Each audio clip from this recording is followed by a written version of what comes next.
হযরতে মূসা আলাইহিস সালাম ফেরাউনের কাছে গেলেন আর দাওয়াত দিলেন, ফেরাউন পড়ে নাও লা ইলাহা ইল্লাল্লাহ। একটি কথা আপনাদের মনে রাখতে হবে, দুনিয়ার কোন ফেরাউন, কোন নমরুদ, কোন সাদ্দাত, কোন হামান কেউ বলে নাই যে আমি আল্লাহ, আমি রাজ্জাক, আমি খালেক, আমি পৃথিবীর সৃষ্টি করেছি। কথা কেউ বলেছে? কেউ বলে নাই। কি বলেছে তারা?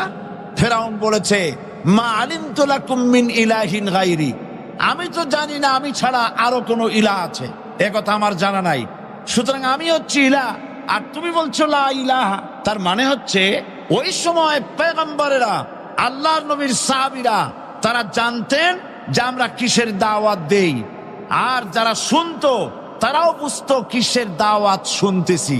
আজ আমার দেশে একই কালেমার দাওয়াত দেওয়া হয়, কিন্তু মানুষেরা বুঝতে পারে না কি শুনতেছি। ভাষা জানার ব্যাপারে, বোঝার ব্যাপারে হলো আসল বিষয়। এটা বুঝাতে গিয়ে আমি মাঝে মধ্যে একটা দৃষ্টান্ত দেই এভাবে। একজনের একটা রেশনের দোকান ছিল, সেই দোকানে তার একটা ময়না পাখি ছিল। আর ময়না পাখিকে কথা শেখানো যায় সেটা তো আপনারা জানেন।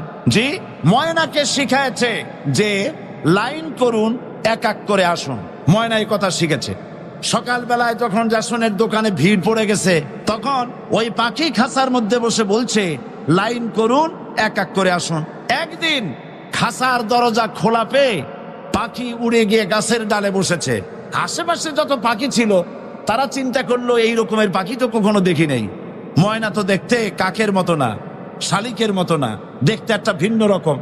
ওরা এসে চতুর্দিক থেকে এই নবান্ত, এই যে নতুন এসেছে, ওরে ঠোকরানো শুরু করেছে চতুর্দিক থেকে। ঠোকরানি খেয়ে ময়না বলতেছে লাইন করুন, এক এক করে আসুন। এখন ময়না তো বোঝে না যে কি বলতেছি, আর যে পাখিরা ঠোকরাচ্ছে তারাও তো বোঝে না যে কি শুনতেছি। ময়না যদি বুঝতো যে আমি কি বলি, সবাই মিলে ঠোকরায়, তাই জান বাঁচে না। লাইন করে ঠোকরাইনি তো কলজে যাবে, সব ঠোঁটে ঠোঁটে চলে বুঝে নাই। আমাদের অবস্থা তাই হয়েছে। যখন হযরতে মূসা আলাইহিস সালাম দিলেন, ফেরাউন বলল আমি তো জানি না যে আমি ছাড়া আরো কোন ইলাহ আছে, আইনদাতা তো আমি, তুমি নতুন কোথা থেকে আইনদাতা নিয়ে আসছো? ফেরাউন বলছে দেখো, আমারে বাদ দিয়া যদি অন্য কাউকে ইলাহ বলে তুমি মানো আর সেই শিক্ষা যদি যে জাতিকে দাও, তাহলে আমি তোমাকে ধরে লাআজআলান্নাকা মিনাল মাসজুনিন, আমি তোমাকে কারারুদ্ধ করব, আমি তোমাকে জেলখানায় ঢুকিয়ে দেব। রাষ্ট্র শক্তি প্রথম বাধা দিল কারা? বলেন সবাই। সেই বাধা কি ওখানে শেষ হয়েছে না এখনো আছে? আছে কিনা জোরে বলেন। আমি তোমাকে জেলখানায় ঢুকাবো। হযরতে মূসা আলাইহিস সালাম বলেন ফেরাউনের, জেলের ভয় আমি করি না, আমার কি জেলের ভয় দেখায়া লাভ নাই, আমি আল্লাহ পাকের পয়গম্বর হযরতে মূসা আলাইহিস সালাম। ফেরাউনের দলবল আছে, লোক লস্কর আছে, তার অস্ত্রের অভাব নাই। আল্লাহ রাব্বুল আলামিন মূসা আলাইহিস সালামের কাছে একটা অস্ত্র দিয়া দিলেন। দিছিলেন কিনা?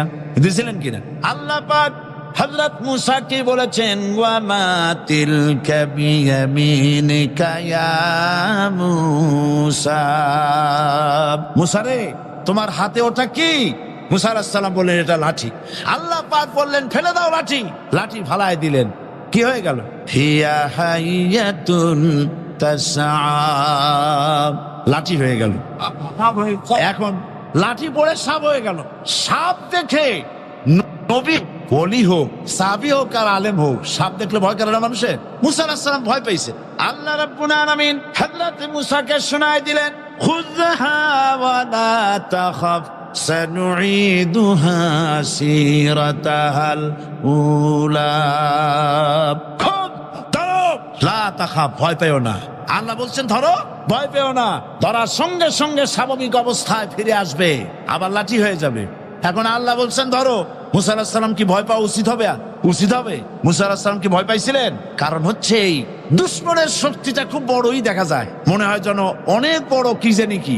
আল্লাহ পাক বলছেন ইন্না কাইদাশ শায়তানে কানা দাঈফা, শয়তানের চক্রান্ত যতই তুমি মনে করো অনেক ষড়যন্ত্রের জাল বিস্তার হয়ে আছে, আল্লাহ কয় কিছুই না, দাঈফা অত্যন্ত দুর্বল। আল্লাহ পাক বললেন ধরো। মূসা আলাইহিস সালাম সাপ ধরলেন, সঙ্গে সঙ্গে লাঠি হয়ে গেল। ফেরাউন বরদাস্ত করলো না। রাষ্ট্রশক্তির পক্ষ থেকে আক্রমণ শুরু হলো। অপরাধ কি? মুসা আলাইহিস সালামের অপরাধ কি? কি অপরাধ? মাশাআল্লাহ, বুঝতে পেরেছেন। অপরাধ হচ্ছে তিনি বলেছেন লা ইলাহা, জোরে বলেন লা ইলাহা ইল্লাল্লাহ। এই কালেমাকে আজ আমরা ভিক্ষার বুলি বানাইছি। এটা হলো সার্বভৌমত্বের বুলি, এটা হচ্ছে আল্লাহ পাকের সার্বভৌমত্বের কথা। আজ আমরা মানুষের কাছে আমরা শুনি, মানুষেরা ভিক্ষা চায়, লা ইলাহা ইল্লাল্লাহ, এক মুঠ চাউল দেন, লা ইলাহা ইল্লাল্লাহ 10 খান পাই দেন। এই হচ্ছে কালেমার জিকির। আবার কেউ কেউ জিকির করতেছে লা ইলাহা আস্তে, ইল্লাল্লাহ জোরে, এমন জোরে কলব সাফ করে, কলব তাতে থাকলেও পারে গেলেও পারে। এই কালেমার জাত, এর আঘাত পয়গম্বররা মেরেছেন। হযরতে মুসা আলাইহিস সালাম যখন বলেছেন লা ইলাহা ইল্লাল্লাহ, এই ধাক্কা ফেরাউন বরদাশত করতে পারে নাই। দরিয়ায় নীলের ভিতরে আল্লাহ পাক ডুবাই শেষ করে দিয়েছেন, দেন নাই?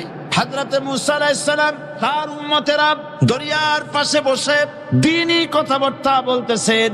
এমন সময় ফেরাউন, তার শত্রু হচ্ছে মুসা আলাইহিস সালাম। শত্রু কেন? মুসা কি ফেরাউনের পাকা ধানে মই দিয়েছে নাকি? বলেন আপনারা। তার হালের গরু পিটায় মারছে নাকি?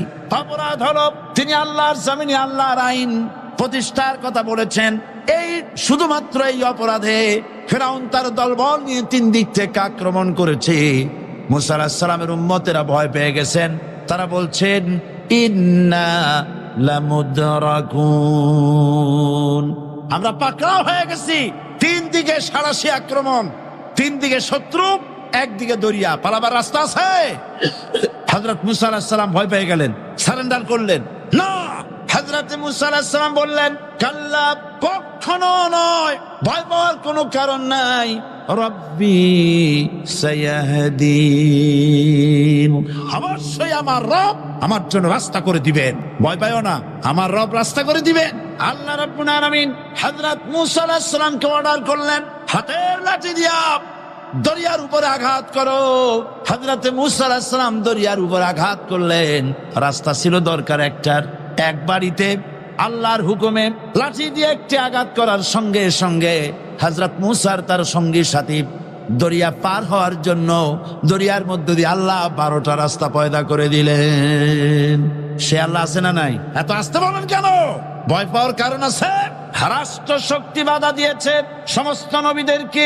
কেন? নবীদের চরিত্র খারাপ? জোরে বলেন, নবীদের চরিত্র খারাপ? নবীদের চাইতে মাসুম, বেগুনাহ, উন্নত চরিত্রের মানুষ আল্লাহর আকাশের নিচের জমিনের উপরে আর হয় না। তোমরা যে সব নেতাদের পিছনে দৌড়াও, অমুকের সৈনিক, নেতা নেতা করে মরো, এইসব নেতা যাদের পিছনে দৌড়াও, এই নেতাগুলি, আমি জিজ্ঞেস করি আপনাদেরকে, এই নেতাগুলি জীবনে একবারও জেনা করে নাই? এ ব্যাপারে অনুসারীরা আপনারা কি নিশ্চিত? মিথ্যা কথা জীবনেও কয় নাই, প্রতারণা করে নাই, ঠাট্টা করে নাই, বিদ্রুপ করে নাই, মদ খায় নাই, মানুষ হত্যা করে নাই। কিসের নেতা? নেতা হচ্ছেন সেই ব্যক্তি যিনি বলেছেন, ও আমার স্ত্রীরা, ও আমার সাহাবীরা, রাতের আধারে আমার মধ্যে যা আচরণ দেখতে পাও, দিনের আলোতে আমার মধ্যে যা দেখতে পাও, সবগুলি খুলে খুলে মানুষের কাছে বলে দাও। তার নাম বিশ্বনবী মুহাম্মদ রাসূলুল্লাহ সাল্লাল্লাহু আলাইহি ওয়াসাল্লাম।